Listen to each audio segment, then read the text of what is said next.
hing alive. And when you look down, a long, white, living creature is slowly crawling out of your body. You scream. You pass out. And your entire world changes forever. Now, before you click away thinking this is some horror movie nonsense, I need you to understand something. This isn't fiction. This isn't clickbait. This is the raw, unfiltered truth about what happened to a 26-year-old woman named Sarah, and it's a story that will make you question everything you think you know about your own body.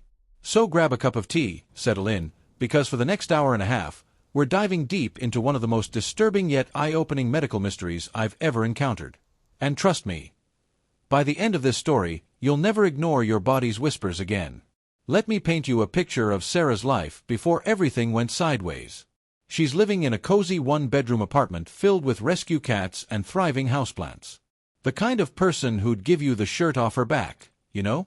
She works at a local pet store, comes home covered in kibble dust and dog hair, and spends her evenings curled up with her furry companions watching Netflix. Sounds pretty normal, right? Well, that's exactly what Sarah thought too. Until one seemingly ordinary day when her body started whispering something that would eventually turn into a scream so loud, it would shake the foundations of everything she believed about herself. Now, here's where things get interesting. And by interesting, I mean absolutely terrifying. It started with an itch. Just a simple, everyday itch in a place most people don't talk about in polite company. You know the kind. That annoying sensation that makes you fidget in your chair during important meetings. Sarah figured it was probably her new laundry detergent. Maybe she'd sat in something weird at work. After all, when you're surrounded by animals all day, these things happen, right? But here's the thing about our bodies. They're constantly talking to us. Every twinge, every unusual sensation, every tiny change is like a text message from your nervous system. Most of the time, we read these messages and file them under probably nothing. And most of the time, we're right. But sometimes we're dead wrong. Days passed. Then a week. Then 2 weeks.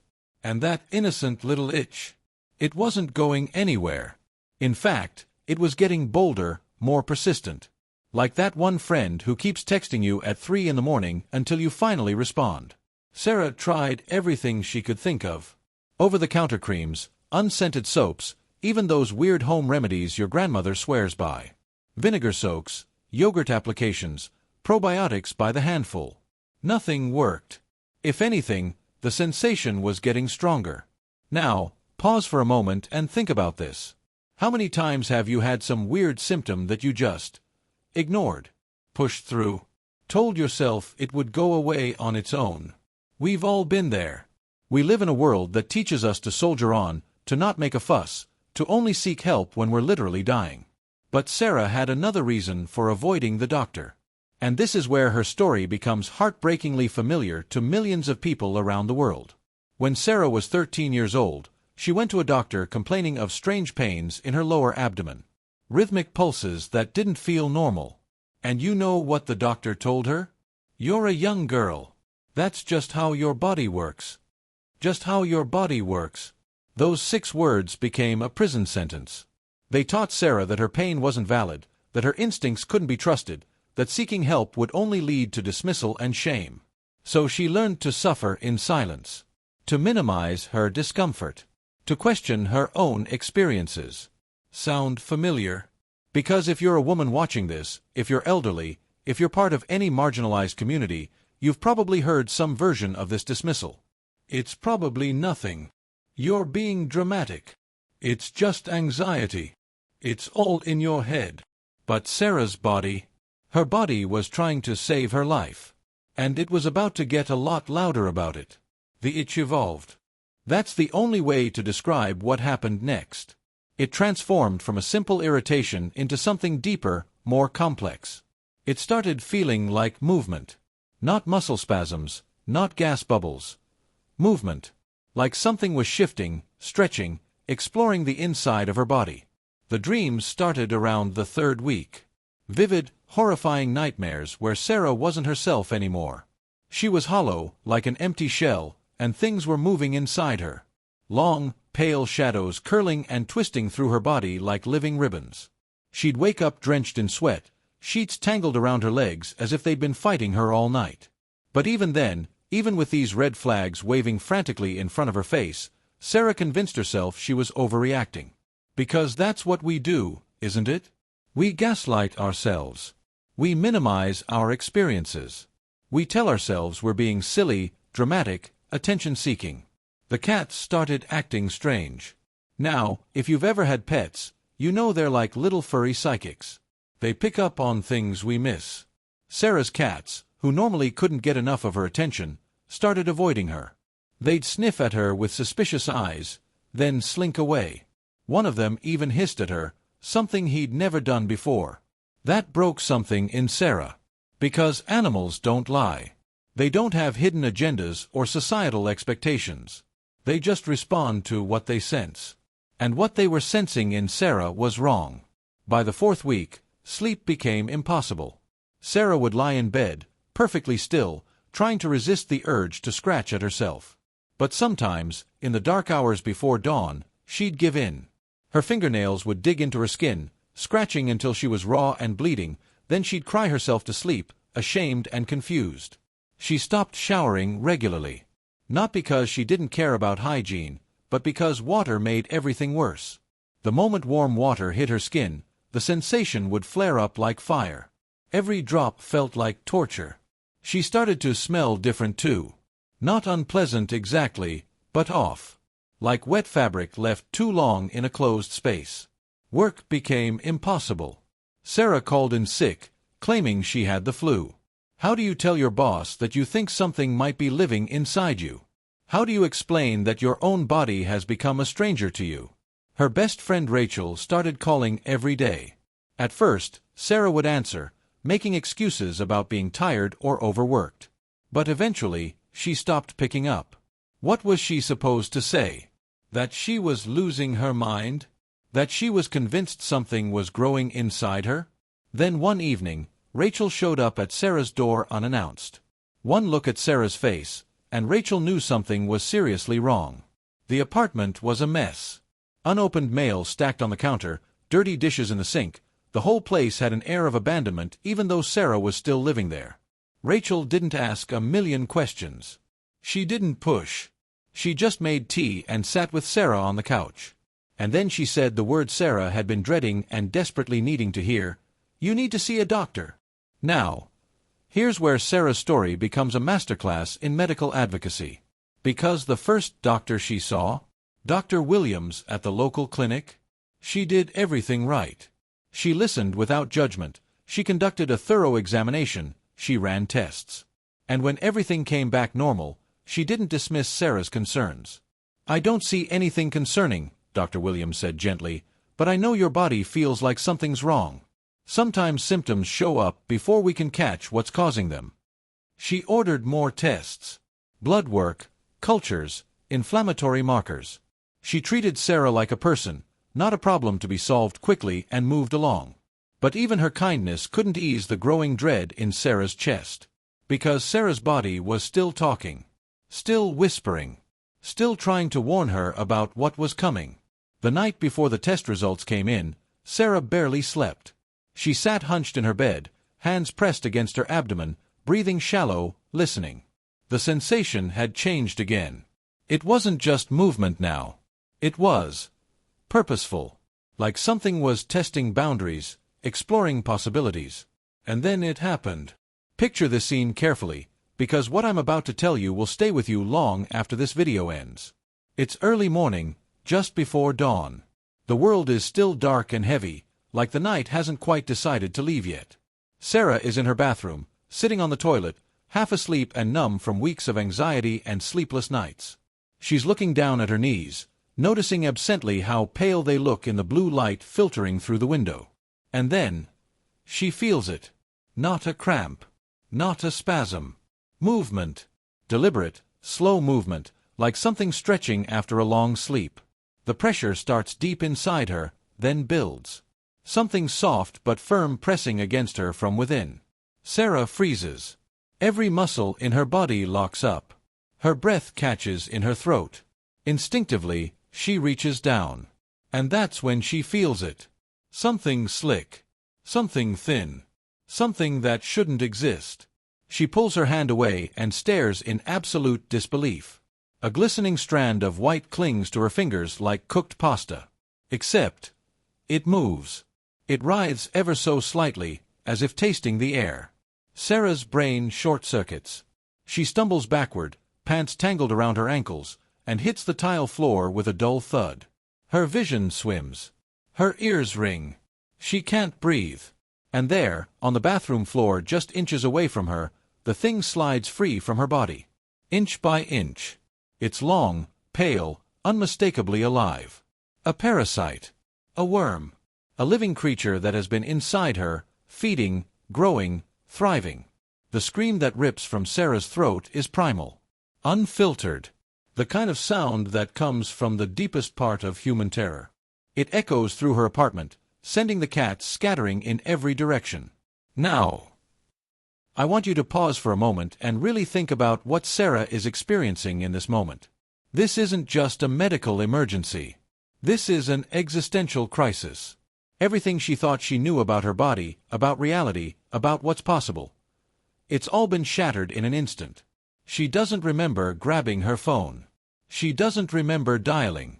All she remembers is a woman's voice asking if she needs police, fire, or medical assistance, and Sarah whispering, "There's something coming out of me." The next few minutes are a blur of panic and shock. Sarah rocks back and forth on her bathroom floor, whispering nonsense to herself, trying not to look at the thing as it continues to move near the drain. Somewhere in the background, she hears sirens approaching.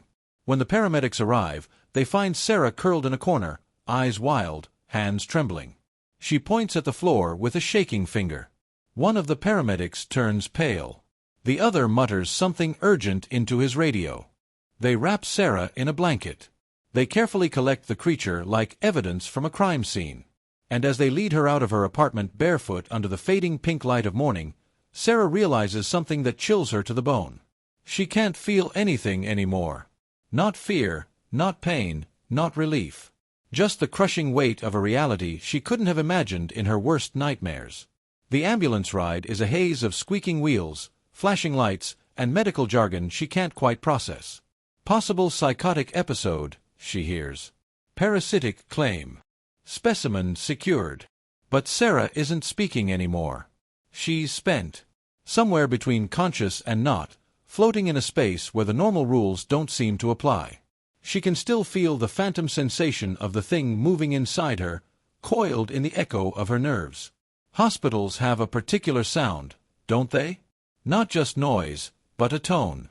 A low, unending hum of machines and intercoms and distant conversations that seeps into your bones and settles behind your eyes. Sarah arrives wrapped in that gray emergency blanket, her body shaking not from cold but from something much deeper. They roll her into an isolation bay behind a thin curtain. Hook her up to fluids.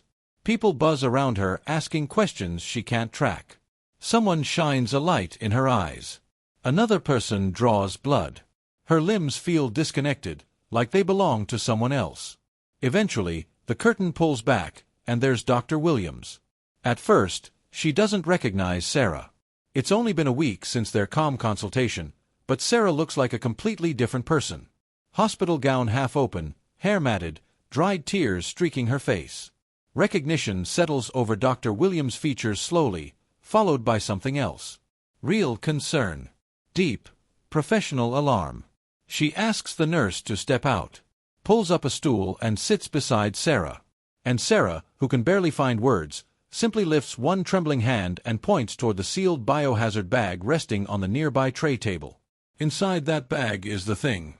Coiled loosely, no longer moving but undeniably real.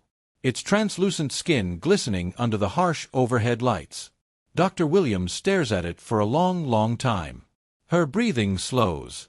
Her brow furrows. And then she stands up and begins issuing quiet, urgent orders.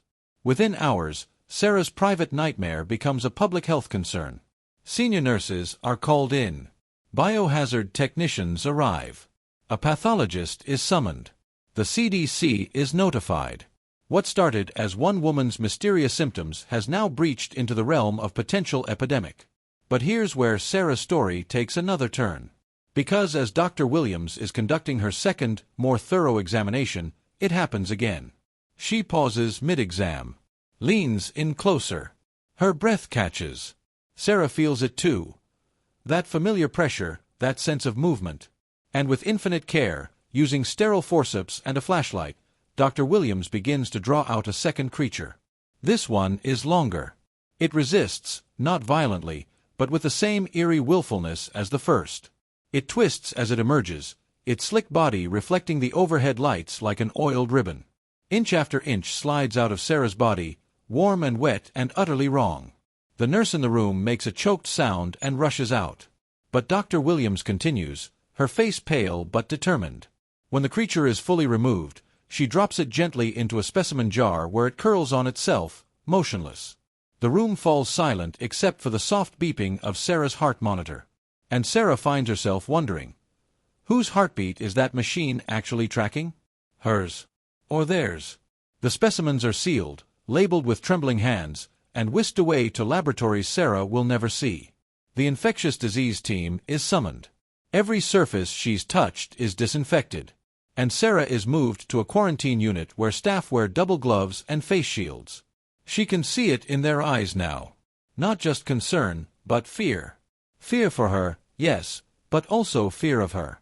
Because she represents something they don't understand. An anomaly. A threat. A mystery that challenges everything they thought they knew about human biology. The CDC team arrives in full hazmat suits, moving with the efficiency of soldiers on a battlefield. They take samples, scan the room, document everything. Sarah watches through her isolation window as these figures in white carry metal cases and clipboards, speaking to each other in coded language she can't decipher. Hours later, Dr. Williams returns. Not in her usual white coat, but in scrubs, looking exhausted and shaken. She explains what they've discovered so far, and her words hit Sarah like physical blows. The parasite is a type of nematode. Strongyloides. Typically found in tropical regions with poor sanitation. Usually seen in animals rather than humans. But this strain, this particular variety, it's different. It's adapted. Evolved. Crossed biological boundaries it was never supposed to cross. Dr. Williams explains that the parasite likely entered through microscopic breaks in the skin. Possibly months ago. Maybe even years. It can lie dormant for extended periods, hiding in tissue, reproducing slowly and quietly, waiting for the right moment to make itself known. Sarah nods numbly through this explanation, but it isn't until later, alone in the dark, that the memory surfaces with crystal clarity. 2 years ago. The storm. She can still hear it, that howling wind tearing through the streets like a wounded animal. Rain flooding the alleyways behind the pet store where she worked. And in the morning, someone had left a cardboard box outside the staff entrance. Inside were 5 kittens, barely alive. Wet, shivering, eyes sealed with infection. Their tiny bodies heaving with each labored breath. No one else would touch the box. Sarah had taken them home, wrapped them in towels, fed them with syringes, held them against her chest until they stopped trembling. One of them had been sicker than the others. She'd named him Clover. Strange, cloudy eyes too wide for his head. He'd refused to eat, and for days his stool had been bloody, his belly distended. Sarah had treated him with over-the-counter dewormer, telling herself she couldn't afford a vet visit. But really, she'd been afraid. Afraid of being told she'd done something wrong. Clover had eventually seemed to recover. He'd lived with Sarah for a year before passing quietly in his sleep. She'd buried him in her backyard, grieving the loss of the little life she'd tried so hard to save. Now, lying in a hospital bed surrounded by machines and monitors, the connection blooms in Sarah's mind like a poisonous flower. Had it come from him? Had she held him close while his fur was still damp with contaminated rainwater, his skin carrying parasites that slipped from him into her? The thought is unbearable. Love shouldn't lead to this. Care shouldn't result in contamination. But maybe it wasn't love. Maybe it was pride, or desperation, or a kind of selfishness disguised as compassion. Sarah had wanted to save something small and helpless. She'd wanted to be needed, to be good, to matter. But she hadn't been careful. She'd brought something into her home, into her body, into the world. And now doctors and nurses and scientists in hazmat suits were walking through hospital corridors that had only ever known broken bones and high blood pressure. Sarah had unleashed something. And she didn't know how to live with that knowledge. After the CDC team finishes their work and the quarantine signs come down and the machines are finally unplugged, Sarah is left with a different kind of silence. Not peace. Something heavier. Something hollow. She's moved to a private room on a quieter floor. Beige walls, drawn curtains, recycled air that tastes of nothing. Nurses come and go, checking vitals and administering medications, but none of them stay long. There's an invisible barrier around Sarah now, made of fear and confusion and things that can't be easily explained. Sarah stops speaking unless directly addressed. She eats only what's necessary to survive. She avoids mirrors because she doesn't want to see the version of herself that allowed this to happen. She doesn't want to look at her body and remember what crawled out of it. When she does shower, it's only when instructed, and she cries under the stream of water, scrubbing her skin until it burns. It feels like she'll never be clean again. Something had lived inside her. Something had fed, moved, grown. It had claimed parts of her she'd once believed were sacred. Her body no longer feels like her own. It's become a crime scene, a vessel, an echo of something she can't quite name. The dreams continue. Not always violent, but wrong in ways that make her wake gasping. Dreams of movement beneath her skin. Dreams of soft, wet shapes curling behind her ribs. She'll wake up clutching her stomach, convinced it's happened again. The hospital refers her to a trauma counselor. Meredith is her name, and she has warm eyes and a voice like calm water. She doesn't ask for detailed explanations or medical histories. Instead, she asks how Sarah feels when she closes her eyes. She asks what parts of her body she no longer trusts. She asks if Sarah has always been the one who takes care of others, and what it costs her to do so. Sarah tells her everything. Clover and the kittens. Her childhood. The doctor who dismissed her pain when she was 13. The desperate need to feel useful. The terror of being invisible. The crushing guilt of surviving something she might have caused herself. Meredith listens without interrupting, without judging. She explains that trauma isn't always about what happens to us, but sometimes about what happens through us. About how the body remembers things the mind tries to forget. Sarah starts writing again. At first, just fragments. Sentences scribbled in the dark. Then longer pieces. Stories about a woman whose body became a house for uninvited guests, and how she learned to rebuild it from the inside out. But healing isn't like it is in movies. There's no soaring music, no moment of sudden revelation. Just small choices. 1 hour without crying. 1 night without nightmares. 1 day when she looks at her reflection and doesn't immediately turn away. Still, the guilt clings to her like smoke.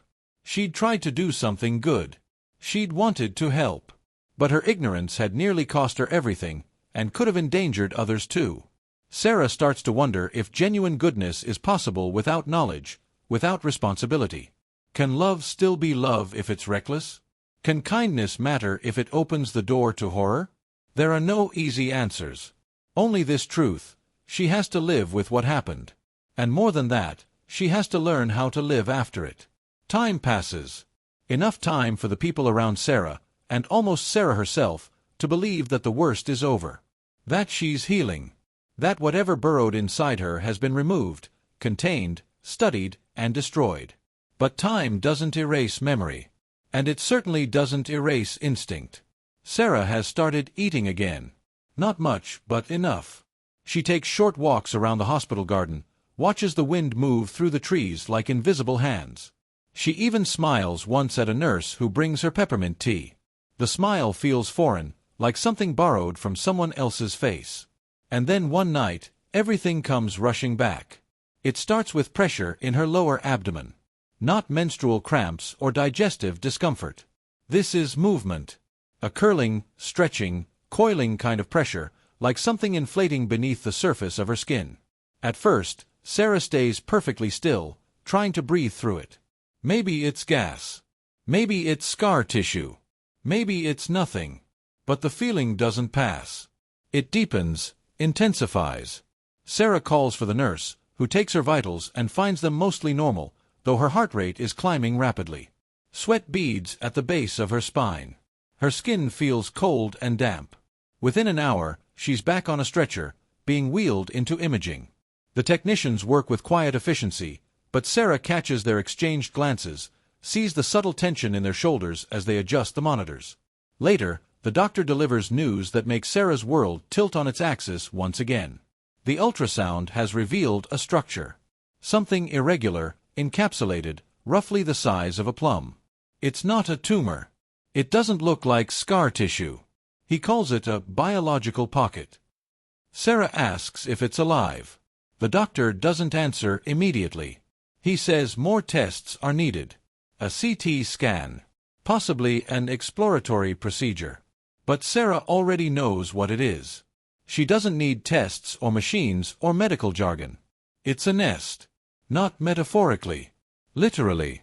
They hadn't gotten everything. The parasite had laid something inside her. Eggs. Larvae. Offspring.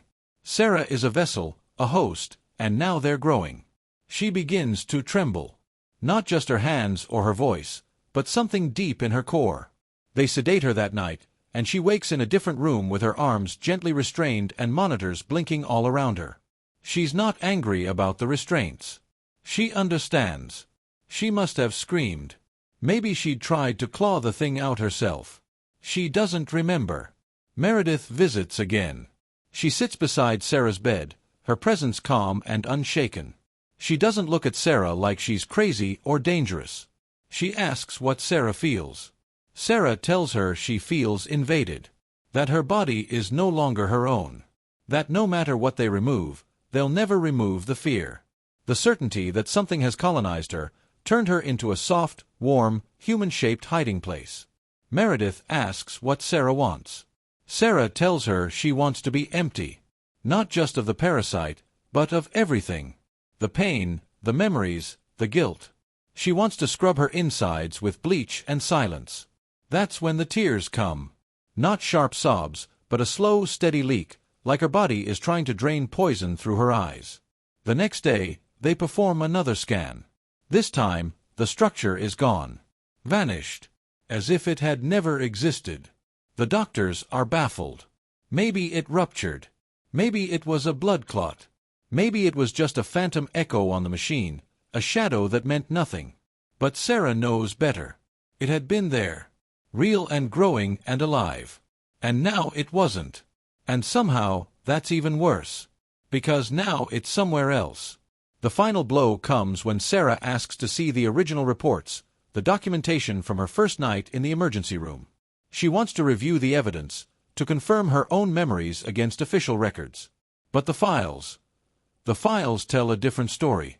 According to the medical records, no parasites were ever found. No specimens were collected. No CDC team was called.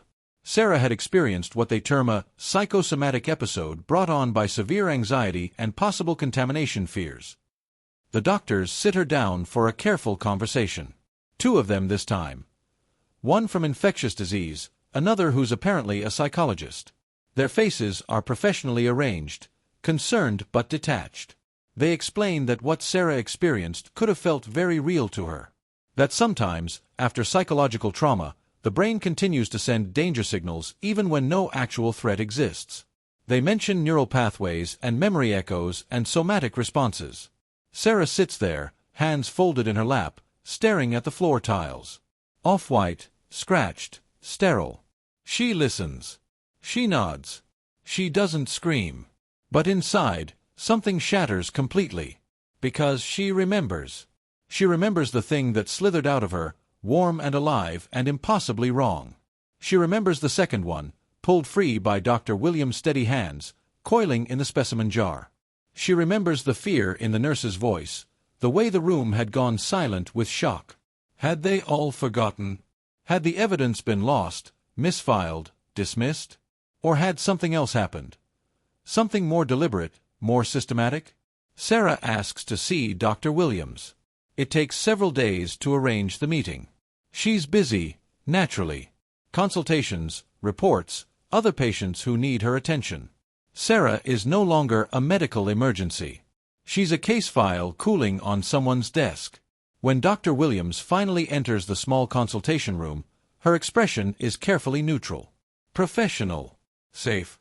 She sits across from Sarah and folds her hands gently in her lap. The silence between them feels like years. Sarah doesn't launch into accusations or desperate pleas. She simply asks, "Do you remember what you saw?" Dr. Williams holds her gaze for a moment. Then she says, carefully, "I remember many things." Sarah presses further. "You were there. You saw what came out of me. You removed it yourself." Dr. Williams doesn't look away, but she doesn't answer directly either. Instead, she says that people experience trauma in complex ways. That memory, especially in crisis situations, can be layered and unreliable. It's a deflection. Polished, professional, safe. Sarah wants to scream. To demand honesty. To crack the surface of Dr. Williams' calm composure and drag out the truth she knows is hiding underneath. Instead, she says nothing. Because in that moment, Sarah understands something crucial. Dr. Williams isn't lying. She's choosing. Choosing not to say the truth out loud. Maybe for her own protection. Maybe for the hospital's. Maybe because admitting what she saw would mean confronting a system that isn't ready to listen. Her silence is a kind of surrender. And perhaps, in its own way, a kind of mercy. But it cuts Sarah deeper than any scalpel ever could. At the door, Sarah turns back. "You don't have to say it," she tells Dr. Williams. "But I know what happened. And I think you do too." Dr. Williams gives a small nod. Not confirmation, not denial. Just acknowledgement. And maybe that's enough. Outside in the corridor, hospital life buzzes on. Carts roll past, pagers chirp, nurses move efficiently between rooms. Sarah stands against the wall, letting the noise wash over her. Something shifts inside her. Not a parasite this time. Not panic. Something quieter but stronger. A kind of resolve.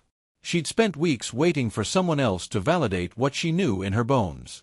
Waiting for a name, a diagnosis, a witness to confirm her reality. But maybe the most dangerous thing wasn't the creature that had lived inside her.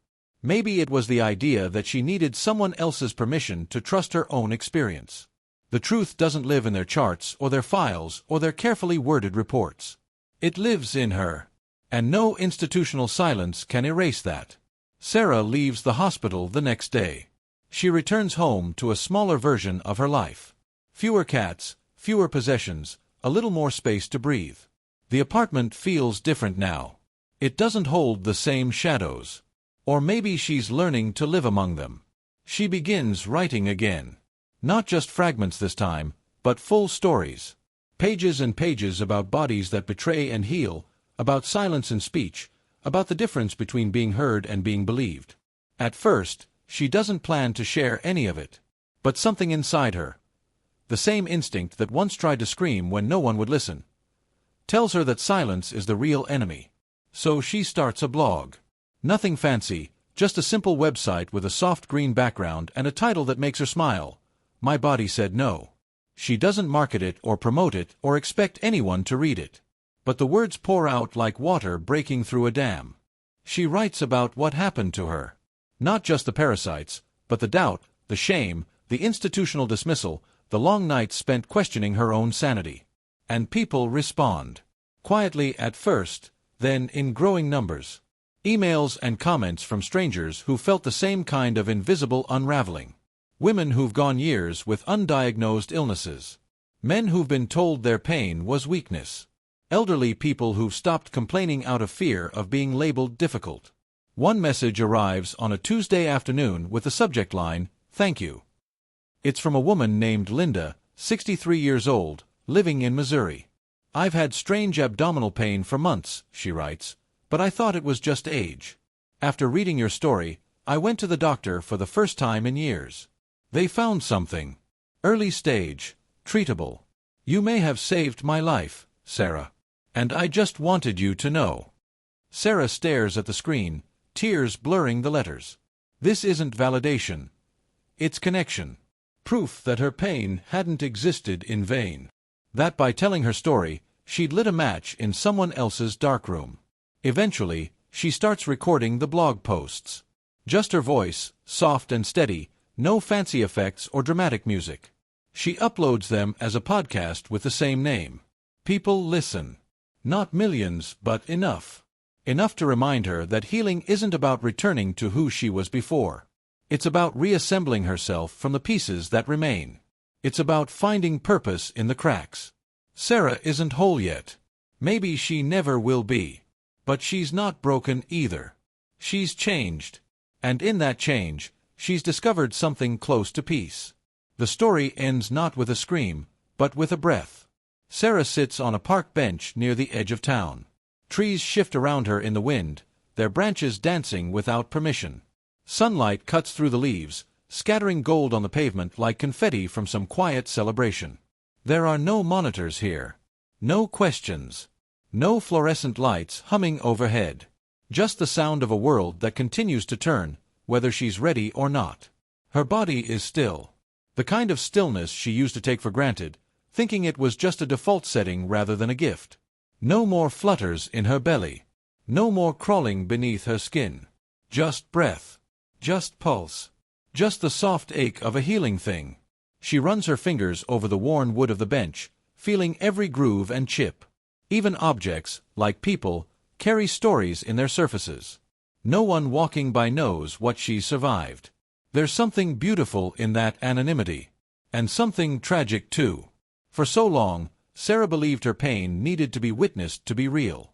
That someone had to validate it, measure it, record it in official documents. But the truth is quieter than that. More personal. Pain doesn't require permission to exist. Neither does truth. Sarah thinks often about that moment in her bathroom. The moment when something alive slid from her body and rewrote every rule she believed about what was possible. It wasn't just about the parasite. It was about the breach, the betrayal, the way reality suddenly lost its borders. And still, she's here. Breathing. Writing. Listening. Sometimes she places her hand on her stomach. Not in fear or shame, but in reverence. This body, this strange, soft, imperfect body, survived. It tried to tell her the truth when no one else would. It was the only thing that didn't lie to her. So now she asks you, whoever you are, wherever you're listening from, have you ever ignored something your body tried to say? A whisper of pain, a flicker of instinct, a knot in your gut that wouldn't go away? Did you turn away from it? Or did you lean in and listen? And if you haven't yet, will you? Because maybe what's hiding inside you isn't a monster. Maybe it's a message. And maybe, just maybe, your body is trying to save your life. What happened to Sarah wasn't just about biology or bad luck or contaminated rainwater. It was about silence. About being unheard. About what happens when we trust systems more than we trust our own instincts. About what it costs us when the world tells us our pain is imaginary. But here's what Sarah learned, and what I hope you'll remember long after this video ends. Our bodies are wise. They speak in whispers long before they scream. They send us signals, warnings, gentle nudges toward safety. The greatest act of survival isn't fighting. It's listening. Think about the last time you felt something off in your body. Maybe it was a persistent headache that didn't respond to usual remedies. Maybe it was fatigue that sleep couldn't cure. Maybe it was pain that everyone told you was normal, expected, part of getting older or being stressed. What did you do with that feeling? Did you honor it? Did you investigate? Or did you push it down, minimize it, tell yourself you were being dramatic? Because here's the thing. Medical gaslighting is real. It happens every single day to millions of people, especially women, people of color, elderly patients, and anyone whose symptoms don't fit neat diagnostic categories. We're told our pain is psychological, hormonal, attention-seeking, or simply imaginary. But your pain is not imaginary. Your instincts are not wrong. Your body is not lying to you. Sarah's story is extreme, yes. Most of us will never have parasites crawling out of our bodies. But the deeper truth of her experience, the dismissal, the self-doubt, the struggle to be believed, that's universal. How many women have been told their endometriosis pain is normal period cramps? How many elderly patients have had serious symptoms attributed to just getting old? How many people have died from heart attacks because their chest pain was dismissed as anxiety? The system is broken. But you don't have to be. Let me share some practical wisdom that Sarah wishes she'd known years earlier. First, trust your gut. Literally.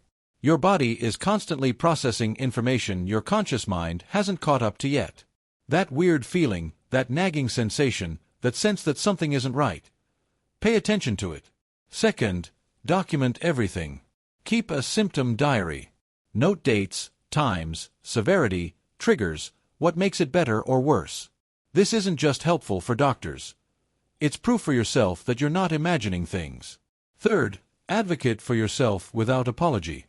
You don't need permission to take your health seriously. You don't need a medical degree to know when something feels wrong in your own body. And you absolutely don't need to minimize your experience to make others comfortable. Fourth, get second opinions. And third ones if necessary. Your health is not about protecting a doctor's ego or avoiding inconvenience. If someone dismisses your concerns without proper investigation, find someone who won't. Fifth, bring an advocate. Sometimes we need another voice in the room, someone who can speak up when we're too scared or too overwhelmed to advocate for ourselves. Rachel's presence in Sarah's life made all the difference. And finally, remember that your worth isn't determined by how easy you are to diagnose or treat. You matter whether your symptoms are common or rare, visible or invisible, easily explained or completely mysterious. Now, I want to address something that might be nagging at you as you listen to Sarah's story. You might be thinking, but what if I am imagining it? What if my symptoms really are psychological? Here's the truth. Even if your symptoms have a psychological component, they're still real. Pain is pain. Discomfort is discomfort. The experience of suffering doesn't become less valid just because its origins are complex. Our minds and bodies aren't separate entities. They're interconnected systems. Trauma can absolutely manifest as physical symptoms. Anxiety can cause very real chest pain. Depression can create genuine fatigue and aches. But guess what?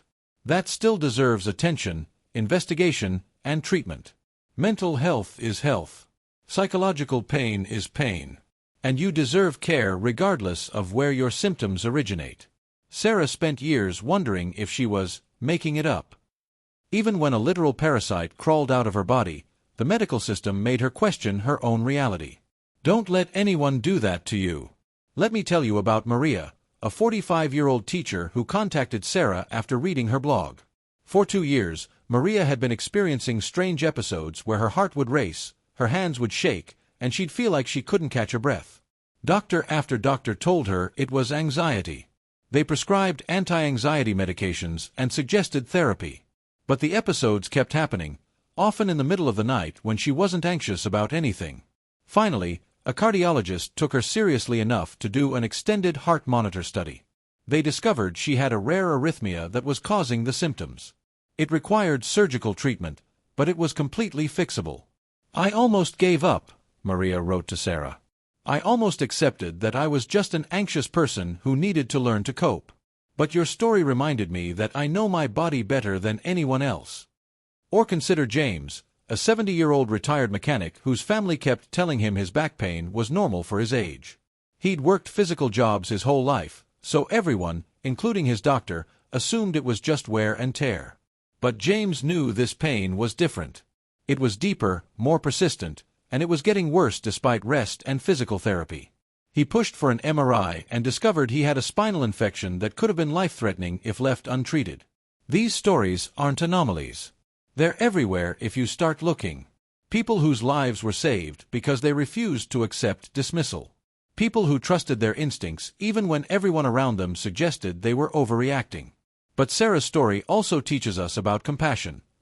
For ourselves and for the medical professionals trying to help us. Dr. Williams wasn't evil or incompetent.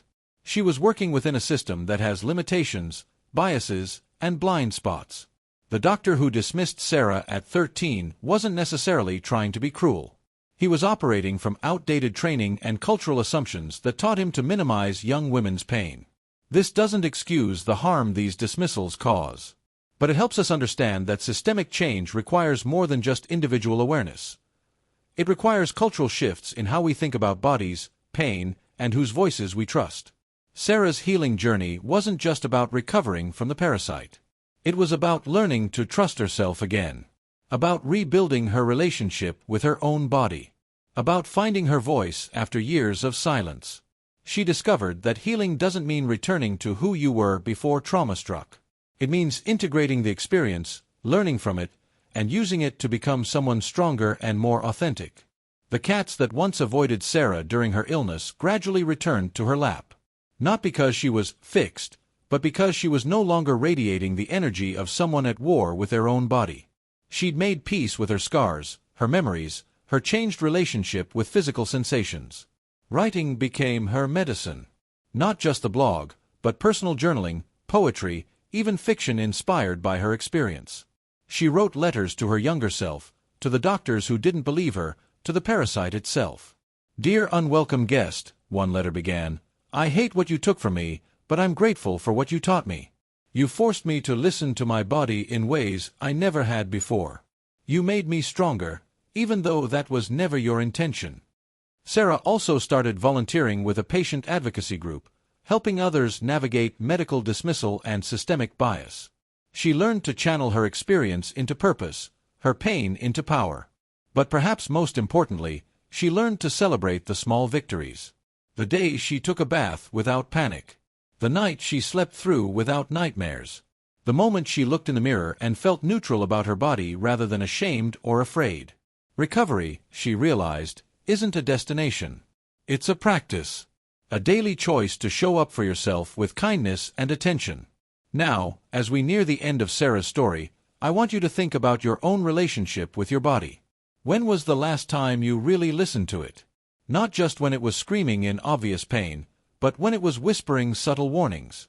Your body is constantly communicating with you. That tension in your shoulders might be telling you about stress you haven't acknowledged. That churning in your stomach could be alerting you to a situation that isn't safe. That persistent fatigue might be signaling that you need rest, boundaries, or medical attention. We live in a culture that teaches us to override our body's signals. Push through the pain. Ignore the exhaustion. Take a pill and keep going. But what if we tried a different approach? What if we treated our bodies as wise advisors rather than inconvenient obstacles? What if we listened to their whispers so they didn't have to scream? This doesn't mean becoming a hypochondriac or rushing to the emergency room for every minor sensation. It means developing body awareness, learning your normal patterns, and paying attention when something changes. It means advocating for yourself in medical settings without apology. It means seeking multiple opinions when your concerns are dismissed. It means documenting your symptoms and trusting your instincts even when others question them. Most importantly, it means remembering that you are the expert on your own experience. No one else lives in your body. No one else feels what you feel. Your voice matters. Your pain matters. Your instincts matter. Sarah's parasite was literal, but we all carry invisible burdens. Traumas that haven't healed. Fears that shape our choices. Beliefs about ourselves that limit our potential. The work of healing involves bringing these hidden things into the light. Sometimes healing requires medical intervention. Sometimes it requires therapy. Sometimes it requires changing relationships or careers or living situations. And sometimes it simply requires the radical act of believing your own experience. Let me share one final story before we close. It's about a woman named Dr. Patricia Chen, an emergency room physician who contacted Sarah after reading her blog. "Your story changed how I practice medicine," Dr. Chen wrote. "I realized I'd been unconsciously dismissing patients whose symptoms didn't fit clear diagnostic categories. Now I listen differently. I ask different questions. I validate experiences even when I can't immediately explain them." She described a recent case where a young man came in complaining of weird sensations in his chest. His vital signs were normal, his EKG was fine, but something about his description reminded her of Sarah's story. Instead of sending him home with anxiety medication, she ordered additional tests. They discovered he had a rare genetic condition that could cause sudden cardiac death. The early intervention likely saved his life. "I used to think my job was to find clear answers," Dr. Chen wrote. "Now I understand that sometimes my job is simply to believe patients and investigate thoroughly, even when the answer isn't obvious. This is the ripple effect of speaking truth, of refusing to accept dismissal, of insisting that your experience matters. Sarah's willingness to share her story didn't just help her heal. It changed how doctors practice, how patients advocate for themselves, and how we collectively think about the relationship between mind and body. Your story matters too. Your pain, your healing, your journey from silence to voice. It all matters. Not because it has to be dramatic or life-threatening, but because it's yours. Maybe you've been ignoring that persistent headache, telling yourself it's just stress. Maybe you've been dismissing that strange skin condition, assuming it's not worth investigating. Maybe you've been living with chronic pain that everyone tells you is normal for your age. What would change if you decided to take these symptoms seriously? What would shift if you advocated for yourself with the same energy you'd use to protect someone you love? Because here's the truth that Sarah learned the hard way. Your body is someone you love. It's the only one you get. It deserves your attention, your care, your advocacy, and your respect. It deserves to be heard when it whispers, so it doesn't have to scream. As we wrap up this deep dive into Sarah's extraordinary story, I want you to remember that you're not powerless in your own health journey. You have voice, choice, and agency. You have the right to be heard, believed, and treated with respect. If you're dealing with mysterious symptoms, don't give up. If you're being dismissed by medical professionals, seek other opinions. If you're questioning your own instincts, trust them anyway. Your body is not your enemy. It's your ally, trying to keep you safe. Document everything. Advocate fiercely. Bring support when you need it. And remember that healing isn't always linear, but it's always possible. Sarah's parasites were removed, but the real healing came from rebuilding trust with herself. From learning to listen to her body's wisdom. From refusing to let others define her reality. You can do the same. Whether you're dealing with physical symptoms, emotional trauma, or the simple challenge of living authentically in a world that often demands conformity, you can learn to trust your inner voice.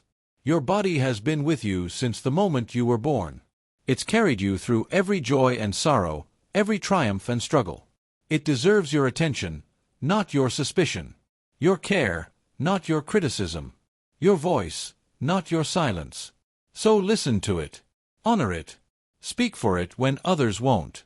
Because at the end of the day, you're the only advocate your body has. And that's not a burden. It's a privilege. Sarah sits on that park bench today, hand on her stomach, breathing deeply. She's not the same person who ignored those first whispers of warning. She's someone who learned to listen. Someone who found her voice. Someone who turned her deepest vulnerability into her greatest strength. You can do the same.